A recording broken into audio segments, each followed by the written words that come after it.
दोस्तों, स्पेस जितना ज्यादा रहस्यमयी है उससे भी ज्यादा रहस्यमयी ये पृथ्वी है, क्योंकि पृथ्वी पर आज भी बहुत सी ऐसी जगहें मौजूद हैं जिन्हें देखकर लोगों को उनके वजूद पर यकीन नहीं होता। हालांकि ऐसा नहीं है कि इन रहस्यमयी जगहों का निर्माण किसी के द्वारा किया गया है, क्योंकि ये तो प्राकृतिक तौर पर ही बनी है। पर हैरानी की बात तो ये है कि इसके बावजूद भी वैज्ञानिक इन जगहों में छुपे रहस्यों को सुलझाने में अब तक कामयाब नहीं हो पाए हैं। तो चलिए जानते हैं ऐसे ही कुछ रहस्यमयी जगहों के बारे में अपनी इस वीडियो के जरिए। Number 10, Saint Patrick's Purgatory. दोस्तों, सेंट पैट्रिक्स पर्गेटरी एक डोनेगल आयरलैंड का एक आइलैंड है जो लेक लोडर्ग के बीचों बीच बसा हुआ है। दरअसल इसके बारे में बहुत से लोगों का मानना है कि एक समय पर इस जगह नरक का द्वार हुआ करता था। इसके बारे में एक और बात यह है कि इस छोटे आइलैंड पर जीसस ने सेंट पैट्रिक को एक गुफा दिखाई थी, और जब सेंट पैट्रिक ने उस गुफा के अंदर देखा तो उन्होंने जो देखा उसे देखकर वो चौंक उठे। उन्होंने वहां नरक के लोगों को देखा जिन्हें सजा दी जा रही थी। खैर, ये तो एक कहानी थी, जो सच है या नहीं ये तो नहीं पता, लेकिन आज भी ये जगह पूरी तरह सुरक्षित है। इसको कार्बन डेटिंग के माध्यम से देखा जाए तो पता चलता है कि इन स्ट्रक्चर्स को 15वीं शताब्दी पूर्व में बनाया गया था। ये जगह पूरी तरह रहस्यों से भरी है। नंबर 9, भीमकुंड। छतरपुर जिले की बड़ा मलहरा तहसील से मात्र 10 किलोमीटर की दूरी पर स्थित है प्रसिद्ध तीर्थ स्थल भीमकुंड। यह मध्य प्रदेश के बुंदेलखंड में स्थित स्थान प्राचीन काल से ही ऋषियों, मुनियों, तपस्वियों एवं साधकों की स्थली रही है। वर्तमान समय में यह स्थान धार्मिक, पर्यटन एवं साइंटिफिक रिसर्चेस का केंद्र भी बना हुआ है। आश्चर्य की बात तो यह है कि वैज्ञानिक इस जलकुंड में कई बार गोताखोरी करवा चुके हैं, किंतु इस जलकुंड की था यानी बॉटम अभी तक कोई नहीं पा सका। जब आप इसकी सीढ़ियों से अंदर कुंड की तरफ जाते हैं तो यहाँ पर कुंड के चारों तरफ पत्थर ही पत्थर दिखाई देते हैं। यहाँ लाइट भी कम होती है, लेकिन यह नजारा हर किसी का मन मोह लेता है। भीम कुंड के ठीक ऊपर बड़ा सा छेद है, जिससे सूर्य की किरणें कुंड के पानी पर पड़ती हैं। सूर्य की किरणों से इस जल में अनेक इंद्रधनुष उभर आते हैं, क्योंकि इसका पानी बिल्कुल मिट्टी तेल की तरह नीला नजर आता है। इसके बारे में ऐसी मान्यता है कि 18वीं शताब्दी के अंतिम दशक में बिजावर रियासत के महाराज ने यहाँ पर मकर संक्रांति के दिन मेले का आयोजन करवाया था। उस मेले की परंपरा आज भी कायम है। मेले में हर साल हजारों लोग शामिल होते हैं। नंबर 8, द फिगियन वैली। दोस्तों, फिगियन वैली एक समय फिगियन किंगडम का दिल कहलाई जाती थी। यह किंगडम टर्की के ज्यादातर हिस्से को अपने साम्राज्य में लिए हुआ था, और फिर उसी साम्राज्य में 1200 BC में हिटिटीज को अपना साथी बनाकर फ्रिगियन पीपल और भी ज्यादा शक्तिशाली हो गए, क्योंकि यह साम्राज्य पहले काफी ज्यादा कमजोर हुआ था।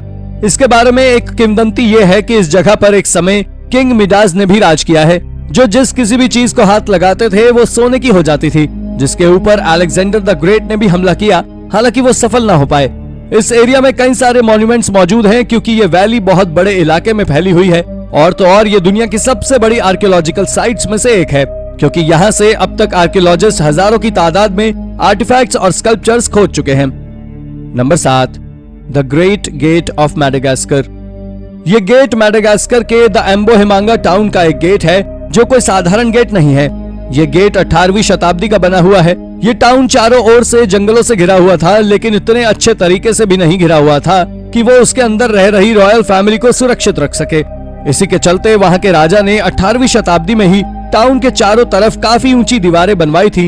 इन दीवारों में 7 एग्जिट गेट थे, और इसका मेन गेट किसी दरवाजे की तरह नहीं था, बल्कि एक गुफा के मुंह की तरह था, जिसको कवर करने के लिए एक बहुत विशाल स्टोन डिस्क थी।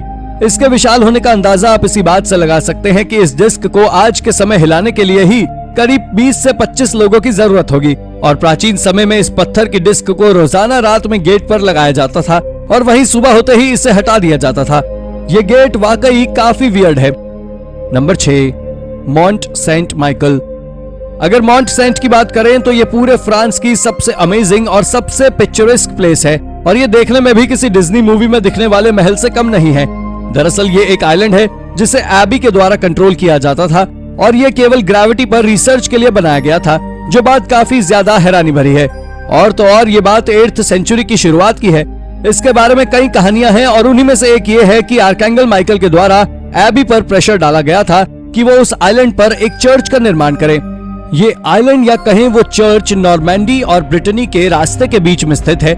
इसकी सबसे अच्छी बात तो ये है कि आज भी ये जगह पूरी तरह सुरक्षित है, और इसकी बाउंड्री तक को कुछ नहीं हुआ है।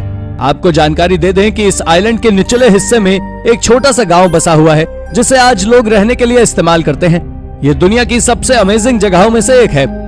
Number 5, the caves Ventanillas de Otuzco. यह जगह पेरू में स्थित है, जो समुद्री लेवल से करीब करीब 6000 फीट की ऊंचाई पर स्थित है। इस जगह कई सारी आर्टिफिशियल केव्स की सीरीज मौजूद है, जिन्हें आज से करीब 2000 साल पहले उपयोग किया जाता था।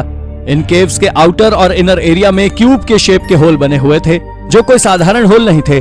दरअसल जब आर्कियोलॉजिस्ट ने उन कभी होल्स को खोजा तो उन्होंने जो पाया उसे देखकर वो दंग रह गए। दरअसल जिस तरह से आज हॉस्पिटल्स या कहे पोस्टमार्टम रूम में डेड बॉडीज को एक लॉकर में रखा जाता है, ठीक उसी तरह उन सभी कभी होल्स में भी ह्यूमन बॉडीज रखी हुई थी।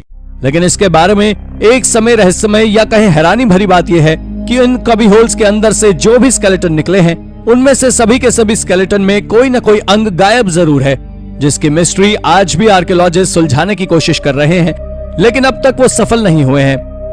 Number 4, Grimes point. दोस्तों 1939 से ग्राइम्स पॉइंट साइट एक बहुत बड़े पुरातात्विक परिसर का एक हिस्सा है, जिसमें विभिन्न प्रकार के आर्टिफैक्ट, गुफाएं, आश्रय और अन्य पुरातात्विक स्थल शामिल हैं। यह स्थल उस जगह पर स्थित हैं जो कभी प्लीस्टोसिन झील लाहौंटन की तटरेखा थी और कप्यूल्स के लिए सबसे अच्छी तरह से जानी जाती थी। यह स्थान फॉलन नेवाडा के पूर्व में और स्पिरिट केव के दक्षिण में है, जहां स्पिरिट केव मम्मी भी बरामद की गई थी। ग्राइम्स पॉइंट पर खोजी गई मैटिंग को बाद में हीरा प्लेटिंग टाइप के रूप में पहचाना गया, जो एक अनूठी बनाई है और ये आज से करीब 9470 वर्ष पुरानी है। नंबर 3, अंडरग्राउंड पिरामिड इन बोलिविया। यह बोलिविया के टियाहुआनाको का एक प्राचीन फोर्ट्रेस है, जहां हाल ही में एक्सकेवेशन के दौरान आर्कियोलॉजिस्ट ने एक अंडरग्राउंड पिरामिड खोजा गया था। इस काम को टियाहुआनाको आर्कियोलॉजिकल रिसर्च सेंटर के द्वारा अंजाम दिया गया था, जिसमें ग्राउंड पेनिट्रेटिंग रडार के द्वारा पता किया, जिससे पता चला है कि नीचे एक पिरामिड के जैसा स्ट्रक्चर मौजूद है। अब वो एक पिरामिड है या नहीं, हालांकि इसका अंदाजा तो किसी को नहीं है, और उस अंडरग्राउंड स्ट्रक्चर को आर्कियोलॉजिस्ट इसलिए भी पिरामिड मानने में थोड़ा बहुत हिचकिचा रहे हैं क्योंकि वो जगह पूरी तरह मोनोलिथ्स और कई अन्य एंशिएंट स्ट्रक्चर से भरी हुई है, और यही वो कारण है कि यह जगह दुनिया की सबसे प्राचीन और रहस्यमय जगहों में से एक है। नंबर 2, मैमथ केव। अमेरिका के केंटकी में बनी मैमथ केव की खोज 1969 में की गई थी। उस दौरान गुफा की लंबाई कुल 65 मील यानी 105 किलोमीटर समझी गई थी। उसके बाद वर्ष 1972 में केव रिसर्च फाउंडेशन ने उस गुफा के अंदर नए सिरे से खोज की और जांच में पता चला कि गुफा के अंदर कई सारे रास्ते खुले हुए हैं। इन रास्तों की पड़ताल करने पर गुफा की लंबाई बढ़कर 144 मील यानी 232 किलोमीटर हो गई। इसके बाद अलग अलग समय पर हुई रिसर्च में भी गुफा के गलियारों की लंबाई बढ़ने की रिपोर्ट सामने आई। दरअसल केव रिसर्च फाउंडेशन के मुताबिक मैमथ केव चूना पत्थरों से बनी गुफा है। बारिश और नदियों का पानी जमीन की सतह के जरिए अंदर रिसता रहा और पत्थरों को कमजोर होने के कारण उनमें रास्ता बनाता रहा। इसके चलते ये गुफा बन गई। हालांकि बारिश पानी का ये दौर अब भी हर साल जारी है, इसलिए गुफा की लंबाई भी लगातार बढ़ती जा रही है। Number 1, Dos 2 dragon. दोस्तों डॉस 2 ड्रैगन एक नेचुरल प्रोट्रूशन है जो इंडियन ओशन में मौजूद है और ये देखने में एक सोते हुए ड्रैगन की तरह नजर आता है। ये ग्रैंड कोमोर आइलैंड के एक कोने से लेकर ईस्ट अफ्रीका के तट तक है, जिसे नेचर के द्वारा लाखों करोड़ों सालों की मेहनत के बाद बनाया गया है। इसके ऊपर आपको चट्टानों से बने कई सारे अलग अलग स्ट्रक्चर्स देखने में बिल्कुल किसी ड्रैगन के स्पाइक की तरह नजर आते हैं और मॉसी रॉक्स तो इसे बिल्कुल असली ही बना देते हैं। दरअसल ये पत्थर रिफ्लेक्शन के कारण बिल्कुल असली डायनासोर की बॉडी की तरह शाइन करता है। हालांकि ये कोई असली ड्रैगन नहीं है और ना ही वहां से अभी तक कोई ड्रैगन फॉसिल्स मिले हैं, क्योंकि आर्कियोलॉजिस्ट इसके ऊपर कई डिस्कवरीज को अंजाम दे चुके हैं। लेकिन आपको बता दें कि यह जगह एक वोल्केनिक इरप्शन के कारण बनी है। तो दोस्तों आपको हमारी ये वीडियो कैसी लगी हमें जरूर बताइएगा कमेंट करके, और हाँ जाते जाते इसे लाइक और चैनल को सब्सक्राइब भी जरूर कर दीजिएगा। Thank you for watching.